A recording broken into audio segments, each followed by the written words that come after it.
ইনসাফ দিয়ে দেয়। বাঘ বাঘের জায়গায় থাকবে, ছাগল ছাগলের জায়গায় খাবার খাবে। কিন্তু আজকে যে আক্রমণ করেছে, আমার মনে হচ্ছে দেশের দায়িত্বে যিনি তিনি আর নেই। খবর নিয়ে দেখা গেল কিছুক্ষণ আগে তিনি বিদায় নিয়েছেন। পিরোজপুর বাংলাদেশের মানুষের কাছে, বিশেষ করে দল মত নির্বিশেষে যে যে ধর্ম পালন করে করুন, সবার কাছে বাংলাদেশের 64 জেলার ভেতরে পিরোজপুরটা একটা আবেগের জায়গা। এটা আমার কাছে, আমি এই 3টা বছর কারাগারে আল্লামা সাইদি রহমতুল্লাহ আলাইহি ওনার পাশে ছিলাম। উনি ছিল 1 নম্বরে, আমি 4 নম্বরে, মাঝখানে একটা দেওয়াল ছিল।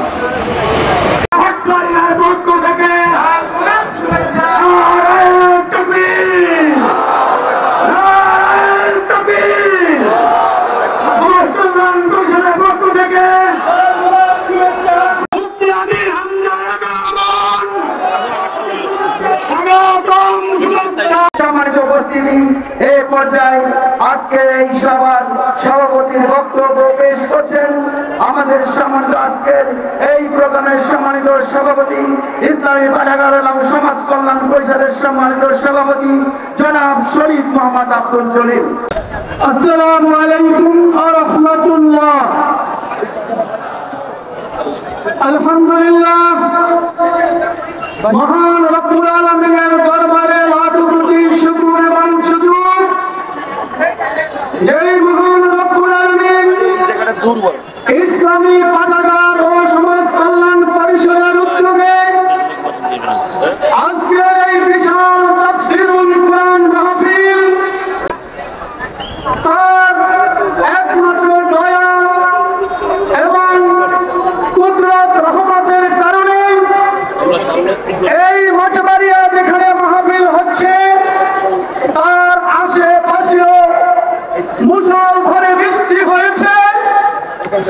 রব্বে কারিমের অত্যন্ত মেহেরবানিতে আজকে মঠবাড়িয়ার লক্ষ লক্ষ তৌহিদি জনতার আশা কোরআনের খাদেম, তাফসীর জগতের যিনি প্রতিষ্ঠাতা আল্লামা সাইদি সাহেবের একান্ত কলিজার টুকরো, যিনি তার দোয়া নিয়ে not only Bangladesh but also world wide বিশ্বব্যাপী সুনাম অর্জন করেছেন, আমাদের সেই শ্রদ্ধাভাজন ব্যক্তিত্ব আজকের এই অনুষ্ঠানের প্রধান বক্তা জনাব হযরত মাওলানা আমির হামজা সাহেব, বিশিষ্ট আলেম মুফতি আমির হামজা হুজুর কুষ্টিয়া। আমি মহতারামকে তার আলোচনা পেশ করার জন্য বিনীতভাবে আহ্বান জানাচ্ছি। আলহামদুলিল্লাহির রহিমির রহমান আল্লাযী খালাকানা লিল ইবাদাতি ওয়াল জান وخصنا بالتكريم بين الحيوان ونشهد أن لا إله إلا الله وحده لا شريك له شهادة موصلة إلى الجنان ونشهد أن محمدا عبده ورسوله المبعوث فينا بالهدى ودين الحق ليظهره على الأديان صلى الله عليه وعلى آله وصحبه الكرام ما دام الشمس والقمر بتريان والنجم والشجر يسجدان فقد قال الله تعالى في كلامه المجيد وبرهانه التوحيد أعوذ بالله من الشيطان الرجيم بسم الله الرحمن الرحيم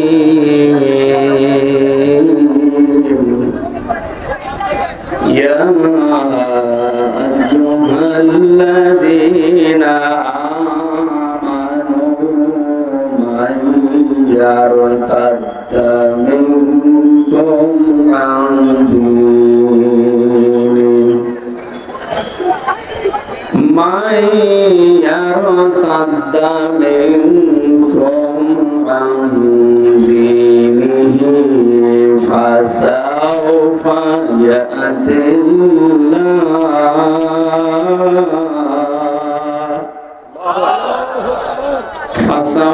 يأتي الله بقوم يحبهم ويحبونه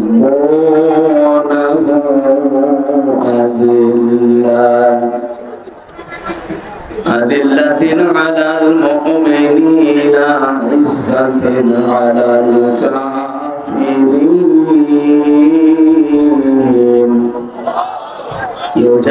يجاهدون في سبيل الله ولا يخافون لومة لائم ذلك فضل الله يؤتيه من يشاء والله واسع عليم صدقت يا ربنا. وعن أبي ذر رضي الله تعالى عنه قال أمرني بخليل بسبع أمرني بحب المساكين والذنوب منهم وأمرني أن أنظر إلى من هو دوني ولا أنظر إلى من هو فوقي وأمرني أن أصل الرحم وإن أدبرت وأمرني أن لا أسأل أحدا شيئا وأمرني أن أقول بالحق وإن كان مرا وأمرني أن لا أخاف في الله لومة لائم وأمرني أن أكثر من قولي لا حول ولا قوة إلا بالله فإنهن من كنز تحت العرش رواه أحمد. وقال تعالى في شأن حبيبي وما زادهم إلا إيمانا وتسليما. اللهم صل على سيدنا مولانا محمد وعلى آله سيدنا مولانا محمد. আমি যদি কখনো তায়েফে যাই বলবো মাটি কেটে কে নবীজির খুন ছড়ালে কোথায় বলে দাও তাই আজ আমাকে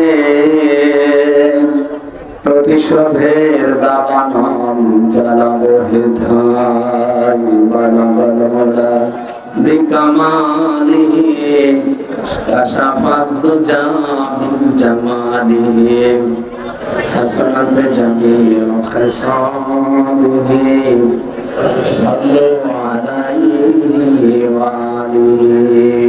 আলহামদুলিল্লাহ। মাথায় দড়ি লাগিয়ে চোখ পেতে এমন এমন জায়গায় ওরা পিটিয়েছে সে জায়গাগুলো তো দেখানো যায়। তার ভেতরে পেছন কাঠের চেয়ারে বসলে 10 মিনিট পরে এমন ব্যথা শুরু হয় খালি কাঁথর।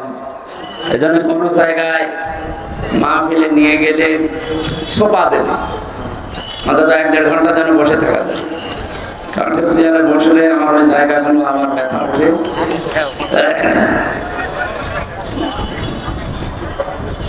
আপনারা জানেন খলিফাতুল মুসলিমিন বলা হয় 5 জনকে, তার ভেতরে অন্যতম হযরত ওমর ইবনে আব্দুল আজিজ রাহমাতুল্লাহ আলাইহি। নাম শুনেননি?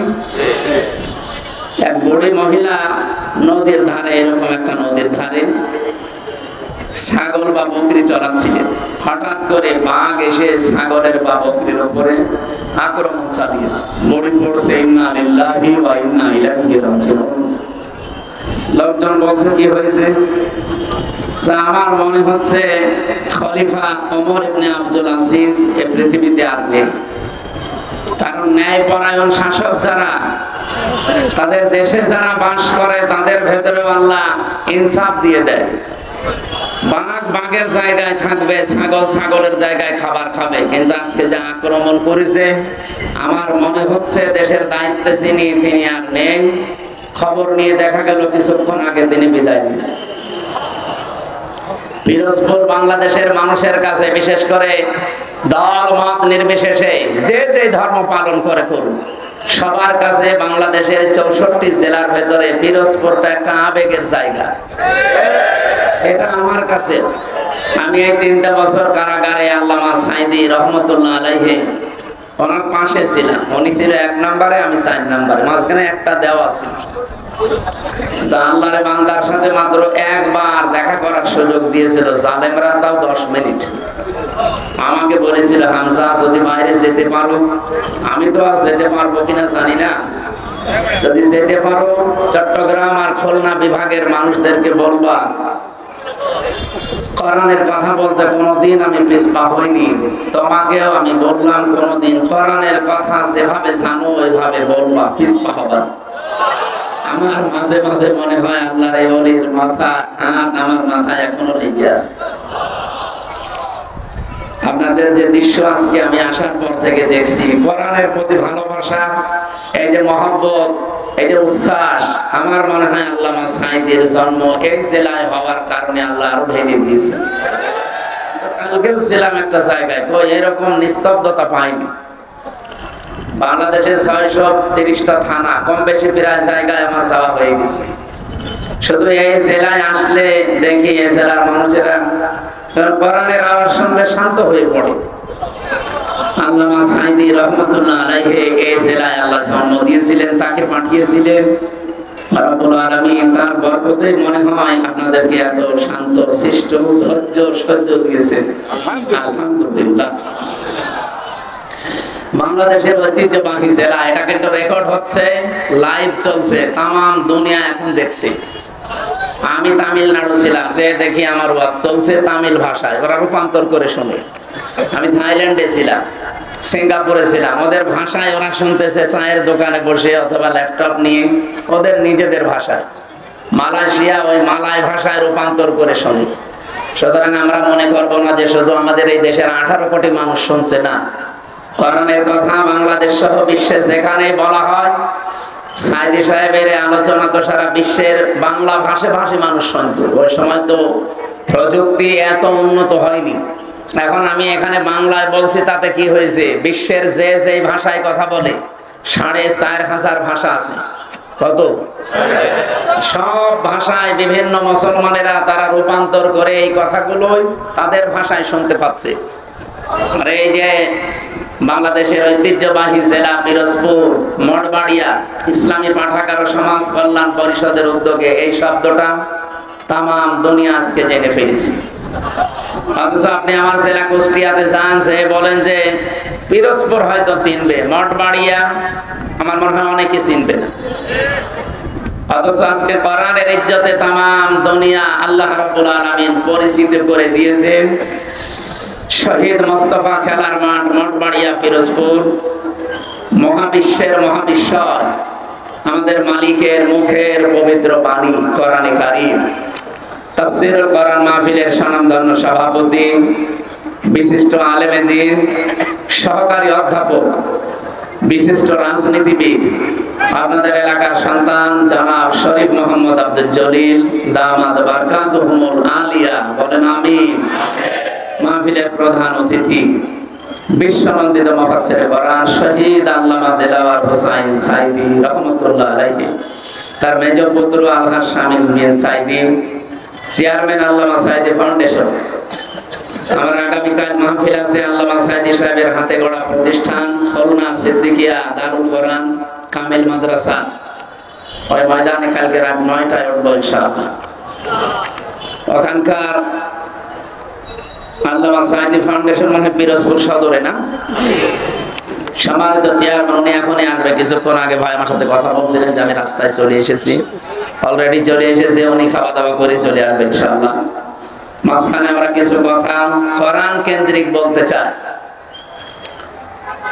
মঞ্চে বসা ওলামায়ে কেরাম, সামনে বসা মুসলমান ভাইরা, পর্দার আড়ালের সম্মানিতা মা এবং বোনেরা, বিশেষ করে আমার আগে যিনি কথা বলছিলেন হাফেজ মাওলানা আবু তয়্যব, ইমাম ইস্ট লন্ডন মসজিদ লন্ডন, আলোচনা রেখেছেন মাওলানা শাহজালাল, তাকওয়া শিল্পী গোষ্ঠী এসেছে আপনাদের এখানে, হাফেজ মোহাম্মদ হাবিবুল্লাহ কোরআন কারীম থেকে তেলাওয়াতের মাধ্যমে অনুষ্ঠান উদ্বোধন করেছে।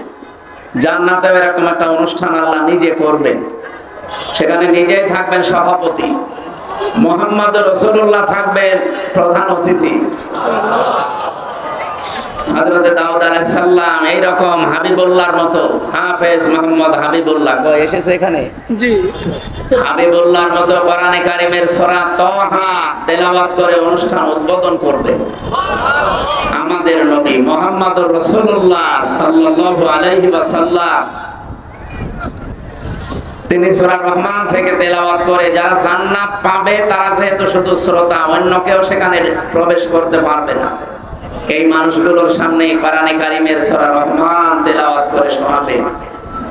আমরা তো কোনোদিন শুনিনি নবীর কণ্ঠ, আবু জেহেল শুনেছিল।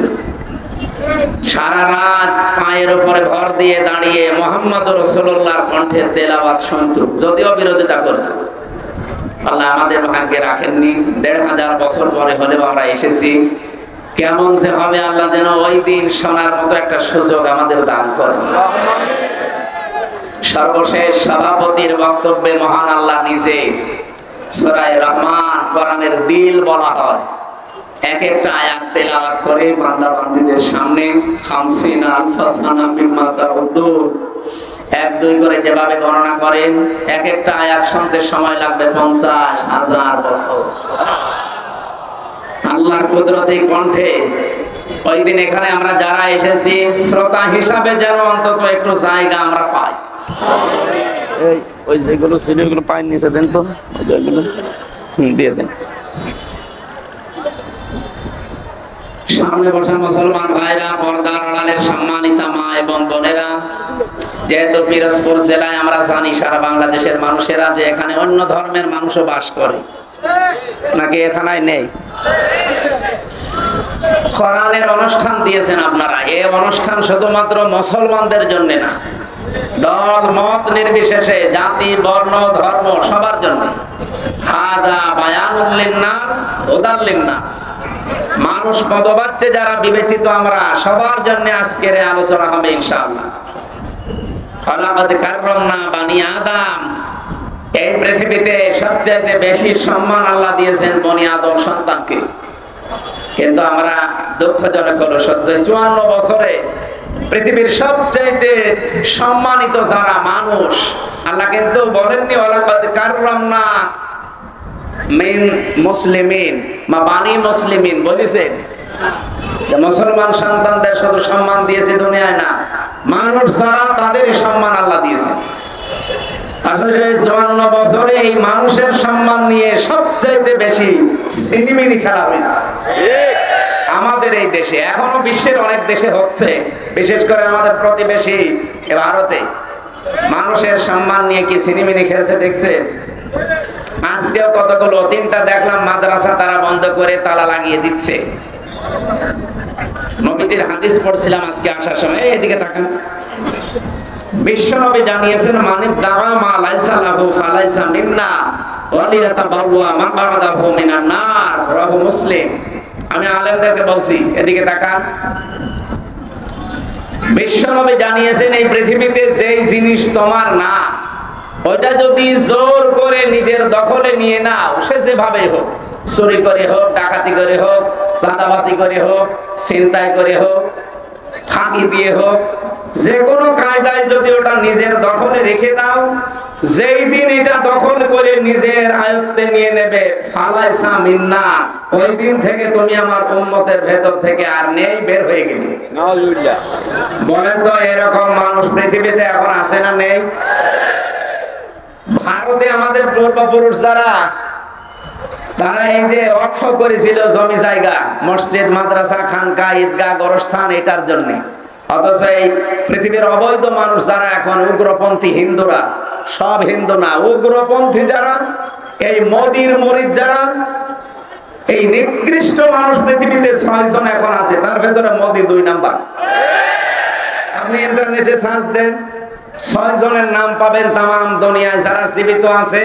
সবচাইতে ঘৃণিত মানুষ 6 জন, তার ভেতরে 1 নম্বরে নেতানিয়াহু, ইসরায়েলের প্রেসিডেন্ট। এটা অবৈধ প্রেসিডেন্ট, কারণ দেশটা অবৈধ, প্রেসিডেন্টও অবৈধ।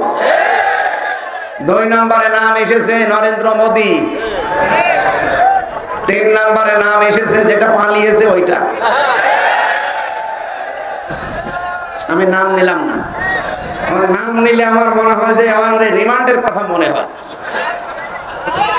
যেন নাম নিতে চাই না, কারণ বদদুয়া চলে আসবে। মুসাফির অবস্থায় আছি, শেষে স্বামীর বাড়ি আছে, শেষে আবার পাঠিয়ে দেবে বাবা, আর এক ঝামেলায় পড়বো। ঝামেলা আছে, গাড়ি আছে, ওই গাড়ি থাক। এরকম 6 জনের নাম পেলাম, আমি তো বানাইনি এগুলো, এগুলো মাইক্রোসফট রিপোর্ট বানিয়েছে খ্রিস্টানরা, যে তাম দুনিয়ায় 6 জন মানুষ এখন জীবিত মানুষদের ভেতরে ঘৃণিত, নিকৃষ্ট।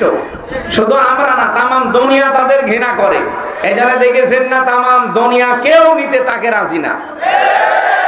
নিরাপদ একটা জায়গা পেয়েছে, স্বামীর বাড়ি বলে চালিয়ে দিয়েছে। না, এটা মিথ্যা কথা। যতই আপনি চালিয়ে দেন যে আমাদের স্বামী স্ত্রীর সম্পর্ক, এটা তো সম্ভব না। কারণ দাদা তো ফুল হাতা আর আমরা হাফ হাতা। হাফ হাতা না?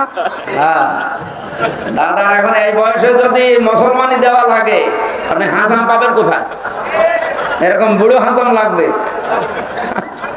আর বুড়ো মানুষের হাতে ছুরি দিয়ে আপনি মুসলমানি দেবেন, দেখা যাচ্ছে আগা কাটতেছে, গোড়া কেটে ফেলতেছে। দাদা জীবনের মতো মুসলমানের স্বাদ মিটে যাবে। ও যে মুসলমান হবে না, এই জন্যই তো এত অত্যাচার করছে। কারণ মানুষ যখন সীমা ছাড়িয়ে যায়, তখন তার কপালে আল্লাহ হেদায়েত বলে আর কিছু রাখে না। ইন্নামা নুমলি লাহুম লিয়াজদাদু ইসমা ওয়া লাহুম আযাবুম মুহিন। সূরা আল ইমরানের ভেতরে আছে, 4 নাম্বার পারা, 12 নাম্বার পৃষ্ঠা, 9 নাম্বার লাইনে আছে। আল্লাহ তাআলা বলেন, কোন মানুষ যখন পাপ করতে করতে সীমা লঙ্ঘন করে আর সীমা থাকে না, তখন তার জন্য অপমানজনক শাস্তি আমি রেডি করি। আজ পাকিস্তান যেভাবে তাদের অস্ত্রগুলো তাক করেছে, আমার মনে হয় ভারত ইনশাআল্লাহ সামনে স্বাধীন হবে। এই জন্য ভারতবাসী যারা আছেন, আপনাদেরকে আহ্বান জানাচ্ছি এই ছোট্ট জায়গা থেকে, এই মাতাল লোকটাকে আপনারা থামান। এই নরেন্দ্র মোদী একটা মাতাল, এই গরুর মদ খাওয়া লোক। এই শয়তানরা যদি আপনারা না থামান না, শেষে দেখবেন মুসলিম বিশ্বের 57টা দেশ এক হয়ে গেলে মানচিত্র থেকে, পৃথিবী থেকে হারিয়ে যাবে। আর সেইটাই এখন কিন্তু সামনে আসতেছে। আমরা চাই এই লোকটা যেন থামে এবং পৃথিবীর মানুষেরা যেন একটু শান্তিতে থাকে। যেহেতু মানুষের সম্মান নিয়ে সিনেমিনে খেলছে, মুসলমানদের ওয়াকফ করার সম্পদগুলো এখন অবৈধ আইন বানিয়ে সেগুলো আপনারা নিজেদের দখলে নিয়ে নিচ্ছেন। ও জিনিস কি আপনাদের? ওগুলো আমাদের বাপ দাদা মুসলিমদের। একবার বলুন না কেন? আল্লাহর নবীর কথা কি শুনলাম, যে জিনিস আপনার না, ওটা যদি দখল করে নিজের আয়ত্তে নিয়ে নেন, ওই দিন থেকে আপনি নবীর উম্মত না। যেহেতু ওরা উম্মত দাবি করে না, এগুলো ওদের জন্য না। কিন্তু আমাদের বাংলাদেশে এটা আমার মনে হয় মেলে। আগস্টের 5 তারিখের পরে আমরা অনেকের চরিত্র দেখতে পেলাম, যে জিনিস যার না, জোর জবরদস্তি করে দখল করে নিজের আয়ত্তে নিয়ে নিয়েছে। এই জেলায় মনে হয় এখনো হয়নি। হ্যাঁ হয়েছে, আমিও জানি। আগস্টের 5 তারিখের পর থেকে অনেকে বিসমিল্লাহ ছাড়াই শুরু করেছে, যে বাবা শাহজালাল সব হালাল। না, এখানে একটা পয়েন্ট আছে হাদিসের টিকাতে, এটা বলা দরকার। কিছু মানুষ কিন্তু ভুল বুঝবে, যে জিনিস আপনারই ছিল কিন্তু কেউ দখল করে নিয়েছিল, ওটা যদি আপনি ফেরত পান বা নিজের আয়ত্তে নিয়ে নেন, তাহলে আপনি এই হাদিসের যে শাস্তি, এর আওতা মুক্ত থাকবেন। আমি কথা বোঝাতে পারিনি। যে জিনিস আপনার ছিল দখল হয়ে গিয়েছিল অন্যের, এখন আপনি ওইটা আবার ফেরত পেয়েছেন, নিজের আয়ত্তে এখন আপনার আছে, তাহলে এই হাদিসের প্রথম শাস্তি কি? যে ফালাইসা মিন্না, আপনি নবীর উম্মত নেই, এই শাস্তি আপনার জন্য না। যেমন বাংলাদেশে ইসলামী ব্যাংক যাদের ছিল তারা ফেরত পেয়েছে। এখন যদি কেউ উল্টাপাল্টা ফতোয়া দেন যে না ওরা ছিনতাই করেছে, কেন ছিনতাই করতে যাবে ব্যাংক এদের, এরা ফেরত পেয়েছে, এই কথা বলছেন না কেন? ব্যাংকে আপনার বাবার, আর যারা এতদিন এই যে ছিনতাই করে নিয়েছিল তাদের বাবার, এদের বাবা, এরা মাথার ঘাম পায়ে ফেলে কষ্ট করে ব্যাংকটা বানিয়েছে, এতদিন আপনারা ছিনতাই করে নিয়েছিলেন, এরা এখন ফেরত পেয়েছে। তাহলে হারানো জিনিস ফেরত পাওয়া গেলে ওইটার জন্য আপনি এই হাদিসের শাস্তির বাইরে আপনি নবীর উম্মত থাকবেন না, না এটা না। কিন্তু যারা অন্যের জিনিস নিজের দখলে রেখেছেন ওটা ফেরত দেন ভাই, নাই তো আপনি যেহেতু নবীর উম্মত নেই, হয় আপনি ইহুদি হবেন, নাই খ্রিস্টান হবেন, নাই মুশরিক হবেন, নাই বৌদ্ধ হবেন, কথা বলছেন না? নবীর উম্মত না থাকলে অন্য কোনো কিছু তো হবেনি। 4500 ধর্মের লোক আমরা এই দুনিয়ায় বাস করছি, খালি একমাত্র নাজাত প্রাপ্ত মানুষ আমরা যারা মুসলিম নবীর উম্মত। এর বাইরে যত জাতির লোক আছে কোরআনের আয়াত সবাই ক্ষতিগ্রস্ত, অহুয়া ফিল আখিরাতি মিনাল খাসিরিন। সুতরাং যারা আল্লাহর নবীর উম্মতের ভেতরে এখন নেই, অন্যের জিনিস চাঁদাবাজি করে দখল করে জোর জবরদস্তি করে নিজের আয়ত্তে রেখেছেন, যেহেতু নবীর উম্মত আপনি নেই, আপনি মরে গেলে আপনার জানাজা দেওয়া বেকার, আপনাকে কবরে দেওয়া বেকার। একটু কড়া হয়ে যাচ্ছে না? না না, কিসের কড়া, এখনো তো শুরু হইল, কোনো কড়া নেই, কেবল শুরু করছে ডোজ দেওয়া। আমি এখানে আসার পর এক ডাক্তার এসেছি, আমার বলছে ওষুধটা খাবেন, যদি এটাই কাজ না হয় ডোজ আমি বাড়িয়ে দেব। আমি যে ডোজ দিচ্ছি মনে হয় ডোজে হবে না, আমি সামনে যাচ্ছি, এই ডোজ গ্রহণ করা যাবে না। নবীর উম্মত আপনি আছেন কিনা এখন বলেন। এই যে যারা এখানে লক্ষাধিক মানুষ বসে আছেন, আপনি নিজেই বলেন, আগস্টের 5 তারিখের পরে এপ্রিলের এই 27 তারিখ, এই 9 মাসের ভেতরে বহু মানুষ নবীর উম্মত থেকে বের হয়ে চলে গেছে, অথচ তারা নামাজ পড়ে, রোজা রাখে, এমনকি হজও করে এসেছে। নবীর উম্মত না থাকলে তার হজ হয়, তার নামাজ হয়, তার রোজা হয়েছে। এজন্য হাতে পায়ে ধরে বলছি, ভাই যারা নিয়েছেন তারা এই কাল সকাল বেলায় তাদের বাড়িতে ফেরত দিয়ে আসবেন, যে ভাই যেভাবেই হোক নিয়েছিলাম, এটা আমার না, এই যে ফেরত দিয়ে গেলাম। যারা যারা রাজি আছেন এই কাজ করতে হাত তোলেন তো। এই কাঠটা মেরে খেয়েছে, এদিকে আসবেন। এটা তো ঠিক হয়নি, রেকর্ড হচ্ছে না, আপনি আন্দাজে হাত করতে গেলেন। এই ক্যামেরা ওদিকে মারার দরকার নেই। না, আমরা তো আশা করেছিলাম যে অন্তত এই ছেলেটা একটু বাদ আছে, আপনারা দেখে ফিরাই লোকে হাত তুলছে, কাঠটা মেরে খেয়েছে, ফেরত দিয়ে দেবেন ভাই।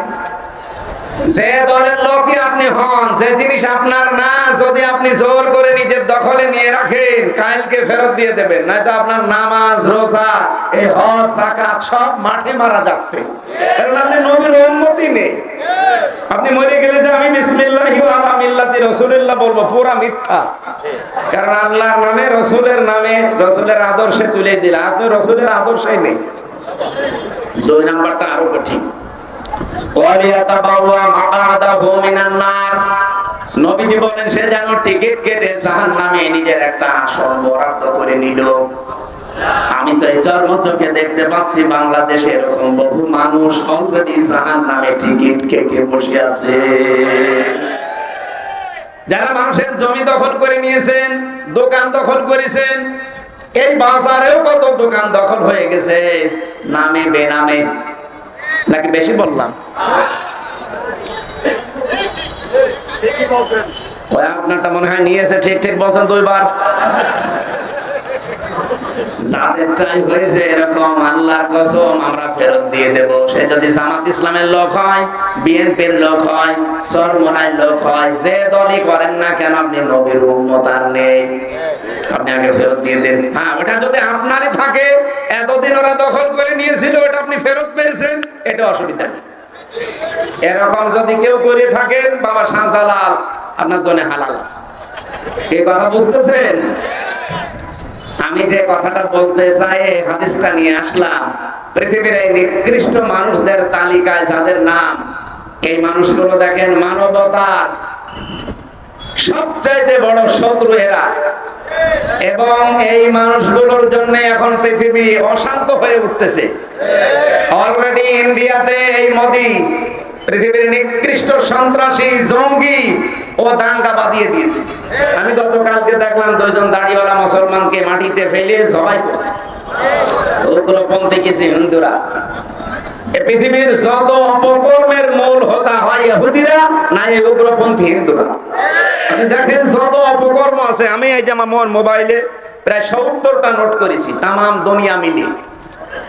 অবশ্যই হিটলার থেকে শুরু হয়েছে, ওটা ছিল কি মুসলমান, কি ছিল খ্রিস্টান। এখান থেকে শুরু হয়ে আজকের দিন পর্যন্ত যা চলছে দুনিয়ার যত অপকর্মের এর মূলে হচ্ছে হয় ইহুদিরা না হিন্দু মুশরিক যারা উগ্রপন্থী যারা তারা সব হিন্দু না। এই জন্য অন্যান্য যারা হিন্দু ভাইরা আছেন এই লোকটাকে আমার মনে হয় থামানো দরকার, নাই তো পৃথিবী বসবাসের অযোগ্য হয়ে যাবে সামনে। ও যা আরম্ভ করেছে তাম পৃথিবী কিন্তু আবার যুদ্ধ লেগে গেল বলি। এই একটা মানুষের মন মতো চলতে গিয়ে আমরা দুনিয়াতে অশান্ত হয়ে যাব কোন কারণে? হয় ওকে মেরে ফেলে না থামা। হ্যাঁ কথা বলেন না কেন? কারণ এরকম অভিশপ্ত মানুষের দুনিয়ায় থাকার দরকার নেই। ভালোই তো চলছে পৃথিবী, মাঝে মাঝে শয়তান খালি অশান্ত করে দেয়। এখানে শয়তান আছে আর ওদিকে ইসরায়েল ওই শয়তান আছে। তাদের পেছনে শুধু কলকাঠি নাড়ে আর একটা জাতি আছে, আমি নাম নিচ্ছি পরে। আজকের তেলাওয়াতকৃত আয়াতে কিছু গুরুত্বপূর্ণ তথ্য আছে, বাস্তবের সাথে মিলিয়ে আমরা এই কথাগুলো শুনতে চাই, বলতে চাই ইনশাআল্লাহ। যেহেতু কোরআন সবার জন্য উন্মুক্ত, এটা কি শুধু মুসলমানদের? বলেন বলেন। আল্লাহ রাব্বুল আলামিন বলেন হাযা বায়ানুল লিন-নাসি ওয়া হুদাও ওয়া মাউইযাতুল লিল মুত্তাকিন। সূরা আলে ইমরানের 138 নম্বর আয়াতে আছে, 4 নম্বর পারা 6 নম্বর পৃষ্ঠা 13 নম্বর লাইনে আছে না 12 নম্বর লাইনে আল্লাহ পাক বলেন হে পৃথিবীর মানুষেরা, এই কোরআন আমি নাযিল করেছি জীবিত মানুষদের জন্য বায়ান হিসাবে। তাহলে কোরআন শরীফ মরা মানুষের জন্য না, জীবিত মানুষের জন্য। কিন্তু দুঃখজনক হলো সত্য, এই 15.5 বছরের দিকে তাকান, জীবিত মানুষদেরকে কোরআন শোনানো, কোরআন বোঝানো বড় কঠিন হয়ে দাঁড়িয়েছিল।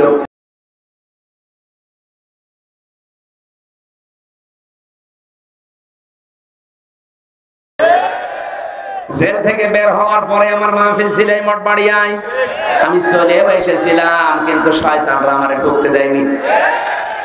আমি কি এসেছিলাম আমার বাবার কাহিনী শোনাতে, কোরআনের কথা শোনার জন্য, বোঝার জন্য এসেছিলাম জীবিত মানুষদের সামনে। সে কুষ্টিয়া থেকে আমি অলরেডি খুলনা পার হয়ে গেছি। হঠাৎ করে আমারে বলছে আপনিও পালান, আমরাও পালাচ্ছি। পুলিশ এসে আগেই ঘিরে ফেলেছে। পুলিশ যদিও আজকেও এসেছে, ওই যে পুলিশ আজকে আর এখন আর হবে না, কারণ এখন আর আগস্টের 5 তারিখের আগে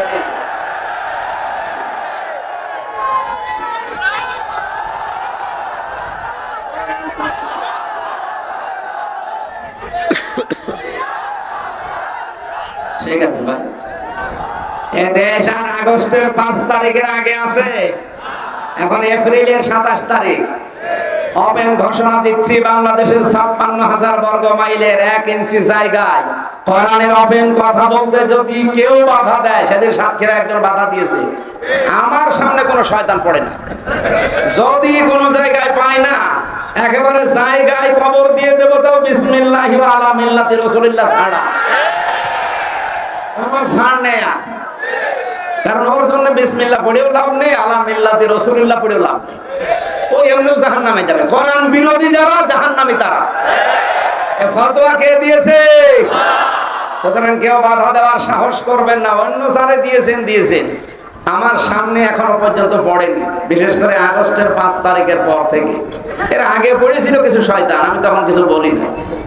এখন যদি পড়েন আমি একেবারে একেবারে আল্লাহু আকবার বলে ওদের সে পাঠা সবাই করে যেভাবে ওরা তো আল্লাহু আকবার বলে না। আশা করছি এই দুঃসাহস কেউ দেখাবেন না। আপনি নিজের কপালে নিজে আগুন লাগাচ্ছেন আর মানুষের ভেতরে বিভ্রান্ত ছড়াচ্ছেন।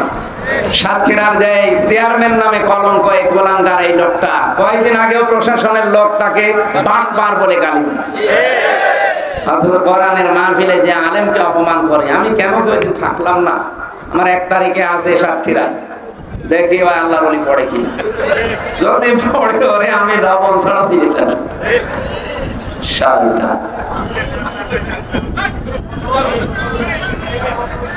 আমার ভাইরা, জীবিত মানুষদেরকে কোরআন শোনাতে বলেছেন কে?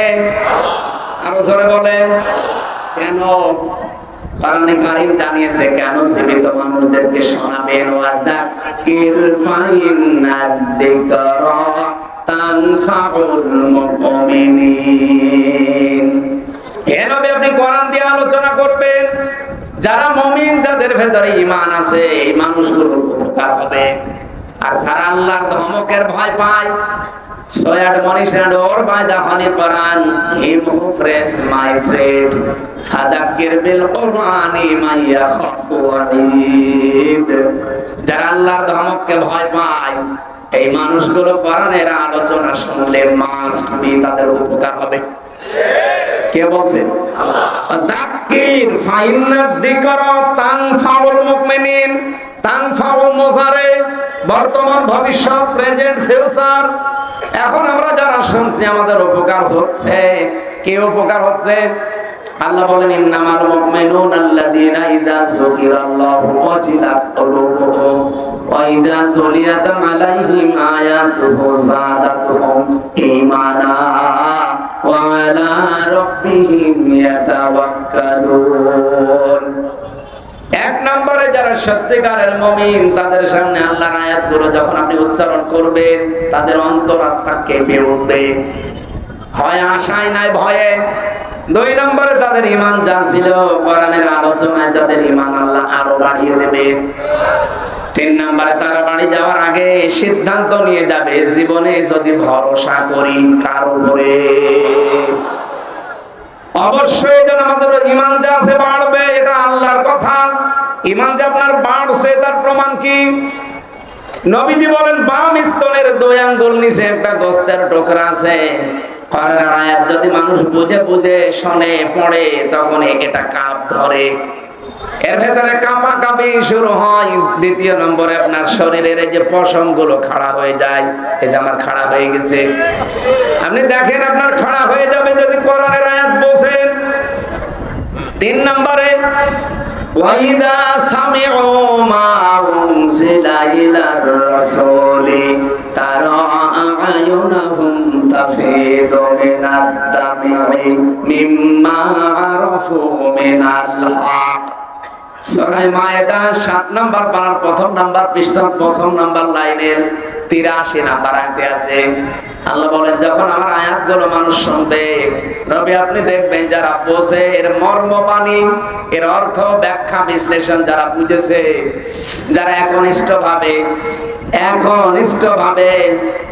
মন দিয়ে যারা আমার কালামের কথাগুলো বোঝার চেষ্টায় আছে, ওই মানুষগুলোর চোখের দিকে তাকিয়ে দেখবেন মনের অজান্তেই তারা কাঁদতেছে। কখন তাদের চোখে পানি এসে গেছে ওরা নিজেও টের পাবে না। এই জন্য আপনি যদি মন থেকে শোনেন, এই উপকারগুলো মাস্ট বি সামনে হবে। আর আমার কয়েকটা আরম্ভ হয়ে গেছে। পশম খাড়া হয়ে যাওয়া, বাম স্তনের 2 আঙ্গুল নিচে গোস্তের টুকরা কাঁপাকাঁপি করা, এটা অলরেডি আমাদের হচ্ছে। 3 নাম্বারটা চোখ দিয়ে পানিও আসবে। আমি দেখতে পাচ্ছি আপনি অনেকের দিকে তাকান, একনিষ্ঠ ভাবে তাকিয়ে আছে। কখন যে কেঁদে ফেলেছে ও নিজেও টের পাবে না। আল্লাহ রাব্বুল আলামিন কোরআনে কারীম দিয়েছেন জীবিত মানুষদের জন্য। অথচ যারা এই 15.5 বছর বাধা দিলেন, তাদের বাবা মা মরে গেলে আমার এটাকে বলতো হুজুর কোরআন পড়ে দেন। কি আপনার বাবা মরে গেছে, এখন কোরআন পড়ে করবো কি? যতদিন জীবিত ছিল ততদিন যদি পড়তেন, পড়াতেন, বোঝাতেন, কাজ হতো। কি কথা বলেন? এ থানার ভেতরে মনে হয় এক জায়গায় গত বছরে জেল থেকে বের হওয়ার পরে আমি আসতে যে কথাও বলেছিলাম, কয়েক কিলো মনে হয় আমার বাকি ছিল, 2-3 কিলো। পুলিশ আমার আগে এসে প্রায় 1-1.5 গাড়ি ভরে গেছে। ওরা বলছে হুজুর আসলে আমরা যেভাবে হোক ধরবো। আজকে ধরেন তো ভাই, আজকে ধরে নিয়ে যান যে বন্ধু যাদের কথা মতো এই কাজগুলো এই মানুষগুলো করেছিল। দোষ শুধু এদের তো না, দোষ এদের বড় বড় যে অফিসার গুলো ছিল আর যারা বাধা দিয়েছিল ওই শয়তান। জীবিত মানুষদের আমরা আসি কোরআন শুনতে, আর ওরা বলে না মরে গেছে, এখন পড়ে করবো কি? আমি আহ্বান জানাচ্ছি, এটা যেহেতু রেকর্ড হচ্ছে সারা বাংলাদেশে, সাধারণ যে পোশাক পরে পুলিশেরা আছে এদের দোষ না ভাই। কিছু উল্টা পাল্টা লোক ছিল, সে মানুষরা পালিয়েছে। আমার কুষ্টিয়ায় বাড়ির নিচে যে ভাড়া থাকতো ওটা ছাত্রলীগের ক্যাডার ছিল, আমি জানতাম না, আমি তো 3 বছর জেলে। ও ম্যাডাম যারে পালিয়েছে তারই ভাড়া দিয়েছে, আর প্রশাসনের লোক না দিলে তো সমস্যা করবে। পরে আগস্টের 5 তারিখের পরে বিকাল বেলা এই যে আল্লাহ আলী পালিয়েছে, আজ পর্যন্ত আমরা আর কোনো খোঁজ নেই। তালা লাগানো এই 9 মাস, ভাড়াও পাই না, জিনিসপত্রও খুলতে পারি না। কোথায় যে গেছে তার বউ ছেলে মেয়েরও খোঁজ নেই। কি করলেন আপনি? টাকা পয়সা কামাই করে কি করলেন বলেন? এই কিছু কিছু অফিসারের কারণে, কোলাঙ্গার যে মানুষগুলো, তাদের কারণে সাধারণ কনস্টেবল যারা, এসআই, এএসআই, এই মানুষগুলো আজ জাতির কাছে এখনো পর্যন্ত কালার হয়ে আছে। এরা এই পোশাক দেখলে এখনো ঘৃণা করে না। এই পোশাকটার দোষ না, এটা সম্মানিত পোশাক। নবীজি 2টা শ্রেণীর মানুষকে বলেছে তারা জাহান্নামের সাথে তাদের চোখ কোনোদিন আগুনে জ্বলবে না। 1 নম্বরে যারা রাতের বেলা উঠে গনার কথা স্মরণ করে কান্নাকাটি করে, আর 2 নম্বরে এই প্রশাসনের লোকজন যারা রাতের বেলা আমাদের জানমাল ইজ্জত আবরু পাহারা দেওয়ার জন্য রাত জেগে থাকে। আমি এই মঠবাড়িয়া থেকে কুষ্টিয়া, এখান থেকে যাবার সময় অন্তত 10 জায়গায় ওরা রাতের বেলা পাহারা দিচ্ছে। অথচ যারা এই কাজ 15.5 বছরে করেছে, এই কঠিন অবস্থা, তারা কি পাহারা কোনোদিন দেয়? ওই ডিসি, এসপি, এসপি, টিওনো এরা কোনোদিন ওসি পাহারা দেয়? তারা তো ঠিকই তার জায়গা মতো, এতে এদেরকে কালার করে দিয়ে গেল। এই জন্য আমরা বারবার আহ্বান জানিয়েছি ডক্টর মোহাম্মদ ইউনূস সাহেবের কাছে, স্বরাষ্ট্রমন্ত্রীর উপদেষ্টার দায়িত্বে যিনি আছেন, বহুবার এই কথা বলা হচ্ছে যে ওদের বিভাগটা আলাদা করে দিন। প্রশাসন আগামী থেকে কারো কথা মতো চলবে না, ওরা চলবে ওদের আইজির কথা মতো। কে কথা বলে না কেন? কোন নেতা খেতা পাতি নেতা, এমপি, মন্ত্রী, উপজেলা চেয়ারম্যান না, কারো কথা শোনার দরকার নেই। ওরা শুনবে ওদের গতিতে, ওদের আইজির কথা মতো, দেশ ঠান্ডা হয়ে থাকবে। আমি মালয়েশিয়া এটাই দেখে আসলাম, সিঙ্গাপুরে এটা দেখে আসলাম, এই যে ছিলাম কিছুদিন আগে। এই সমস্ত দেশগুলোতে শান্তি বিরাজ করার পেছনে কারণ হচ্ছে এই প্রশাসনের এই নিরপেক্ষতা। কিন্তু এগুলো সব দলীয়করণ করে ফেলেছিল। এই জন্য আমরা জাতির লোকেরা ছিলাম মিনি জাহান্নামে। আমরা আগামী থেকে আর জাহান্নামে থাকতে চাই না। এই জন্য দায়িত্বে যারা আছেন, আমি নিজের কথা বলছি না, এটা বহু মানুষের কাছে আমি শুনেছি, এমনকি প্রশাসনের বড় বড় মানুষকেও শুনছি, তারা বলছে এই কথা মানুষকে জানান, উপরে যেন বলে যে আমাদের বিভাগ আলাদা করে দিন। আমরা কোন নেতা খেতা পাতি এগুলোর কথা শুনে চলতে চাই না।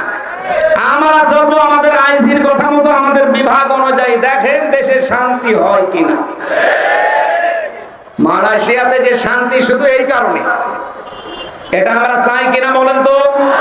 এই লক্ষ মানুষের একটু হাত তুলে জানান দেন তো সরকারের কাছে, এটা চাই কিনা?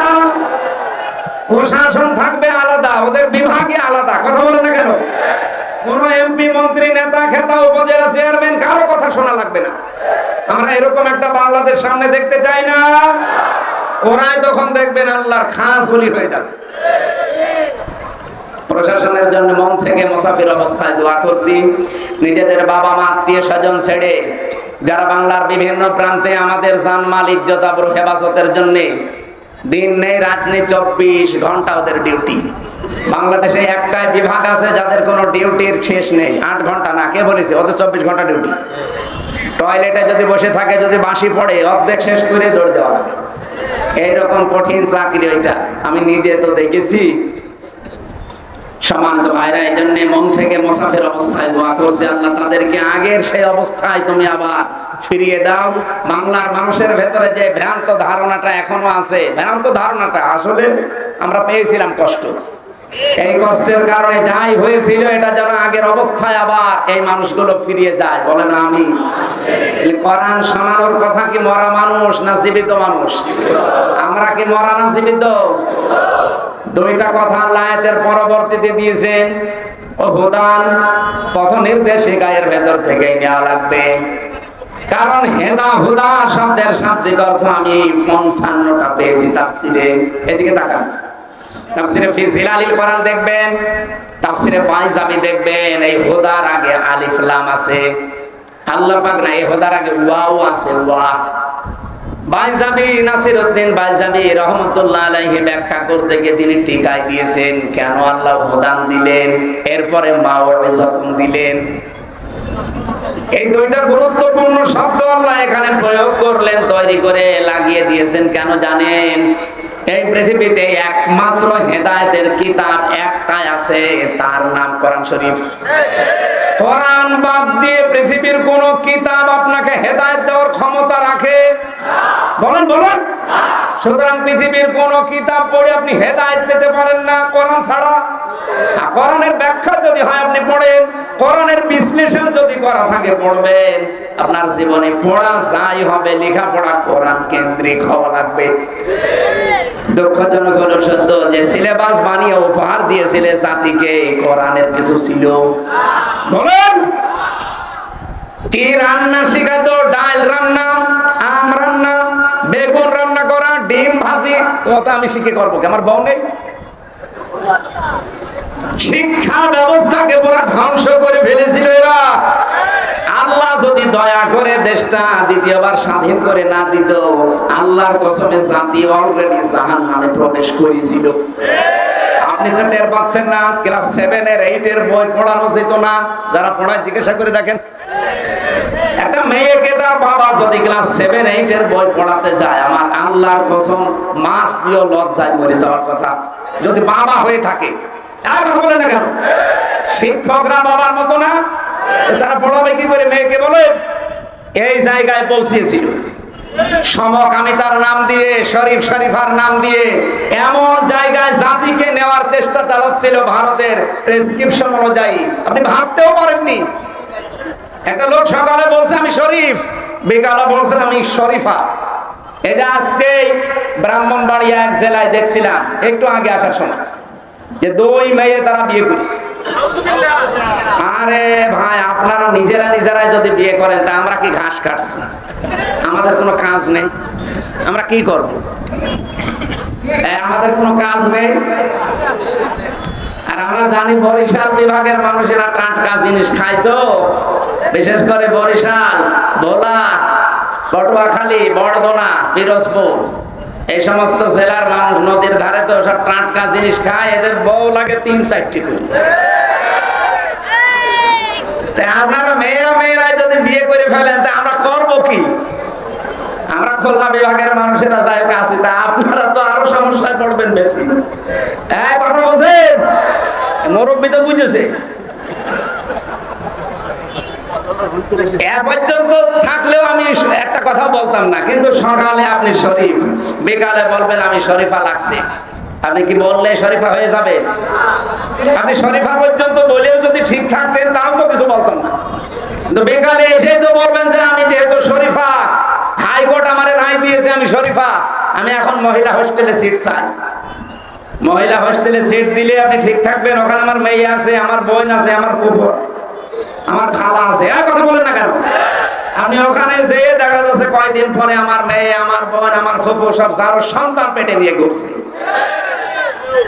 জাতিকে যারো সন্তান উপহার দেওয়ার জন্য এই শরীফ শরীফা চালাতে চেয়েছিল, আল্লাহ বাঁচিয়ে দিয়েছে। নাইলে আপনার মেয়ের অবস্থা, আপনার বোনের অবস্থা ঠিক এইটাই হতো। আর কথা বলেন না কেন? ও যতই দাবি করুক আমি শরীফ থেকে শরীফা, মাল তো ঠিক আগেরটাই আছে।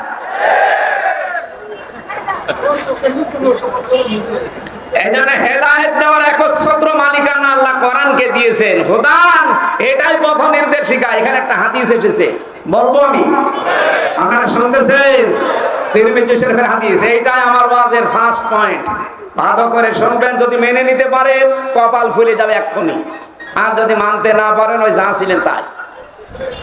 মানিত্তাবাল হুদা বিগাইরিল কোরআন আদাল্লাহুল্লাহ, তিরমিজি শরীফের হাদিস।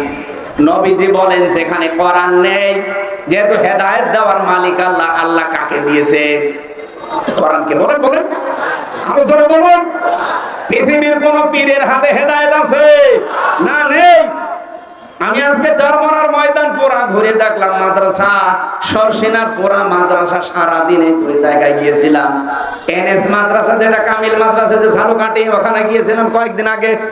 পুরা মাদ্রাসা গুলো ঘুরে ঘুরে আমি দেখেছি, এই দরবার গুলোতে শিরিক পেলাম না। আপনারা যাবেন, কিছু মত পার্থক্য আমাদের সাথে আছে, ওটা আমি মেনে নিয়েছি। এখন জাতীয় স্বার্থে বাংলাদেশের মানুষের এটা মেনে নেওয়া লাগবে। তাদের যে খেদমত গুলো, এটা আমাদের এখন স্বীকার করা দরকার জাতির।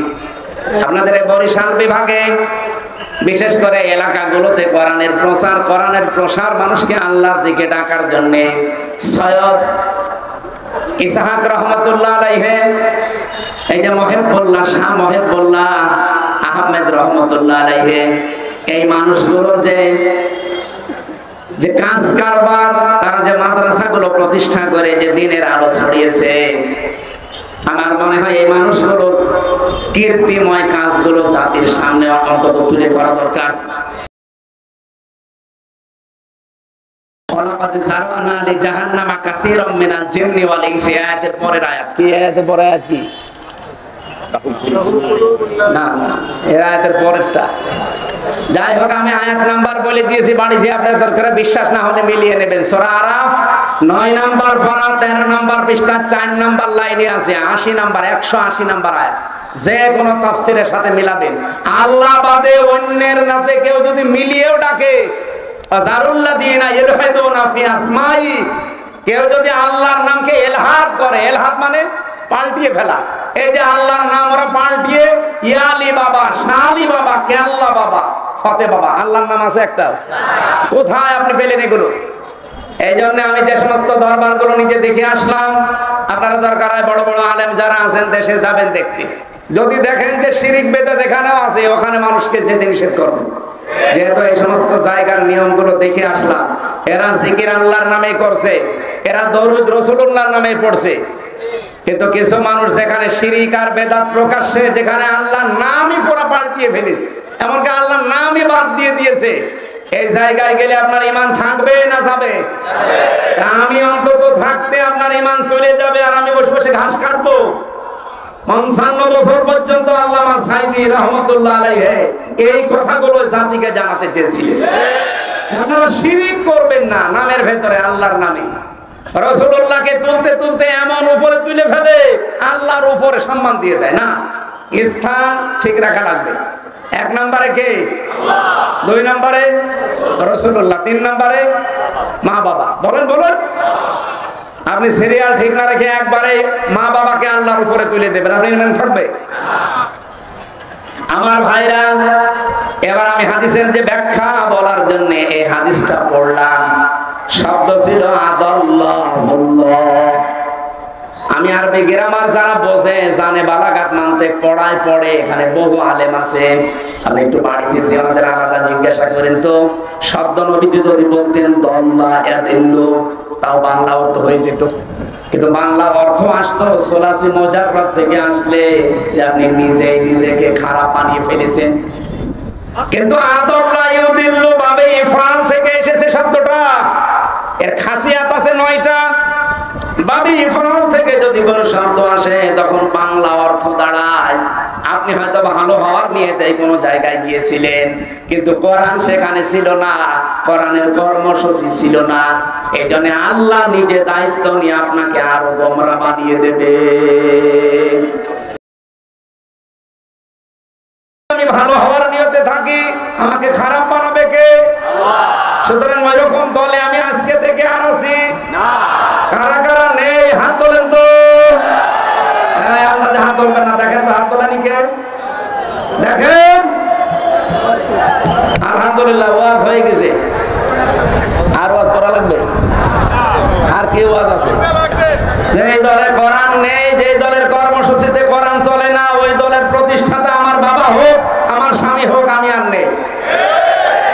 দেশে কি আর কোন দল থাকার কথা বলেন? আল্লাহ আমাদেরকে হেদায়েত দান করুন। লিল্লাহি তাকবীর। আমাদের প্রধান অতিথি আজকে আল্লামা দেলোয়ার হোসেন সাইদি রহমাতুল্লাহ আলাইহির সন্তান এসে গেছে।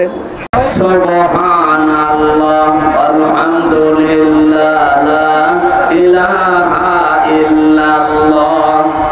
এই যে চারটা শব্দ দিয়ে জিকির করাচ্ছি, এটা হাদিসের শব্দ, এর বাইরে কোনো জিকিরের শব্দ নেই। সুবহানাল্লাহ আলহামদুলিল্লাহ লা ইলাহা ইল্লাল্লাহ আল্লাহু আকবার, এর বাইরে যা আছে দোয়া দরুদ। কেউ যদি কেল্লা বাবা, ফতে বাবা, শালি বাবা, দয়াল বাবা, এগুলো কি এর ভেতরে আছে? সুতরাং এরকম কোন দরবারে যাবেন না। এই চারটা শব্দ দিয়ে যেই দরবারে জিকির হয়, ওই দরবারে শেখার জন্য, জানার জন্য যাবেন। কি কথা বলেন না কেন? এরকম দরবার যদি চরমনা হয় যাবেন কালকে, যদি সরসি না হয় যাবেন কালকে। আল্লাহ বলেন কোরআন আমি জীবিত মানুষদের জন্য বায়ান, বক্তব্য, বিবৃতি কেন দিলাম? এটা হেদায়াত, পথ নির্দেশিকা এইটাই দিতে পারে।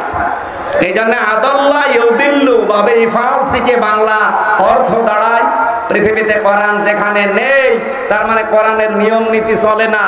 ওখানে কেউ ভালো হওয়ার নিয়তেও যদি যায়, তাকে আল্লাহ নিজে দায়িত্ব নিয়ে আরো খারাপ বানিয়ে দেয়।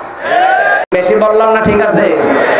কোরআন শরীফ আমি এই প্রেসক্রিপশনের সাথে মিলিয়ে চারটা জিনিস পেয়েছি।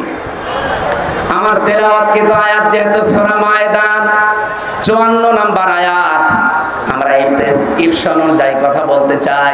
চারটা ধাপ আছে এখানে, ধাপ আছে চারটা। যেহেতু ভাই একটু সময় দিচ্ছে, আমরা 15-20 মিনিট মতো বললে থাকবেন তো? থাকবেন আপনারা? এবার আপনি এই প্রেসক্রিপশন অনুযায়ী কথা শুনেন। আউযু বিল্লাহি মিনাশ শাইতানির রাজিম, বিসমিল্লাহির রহমানির রহিম।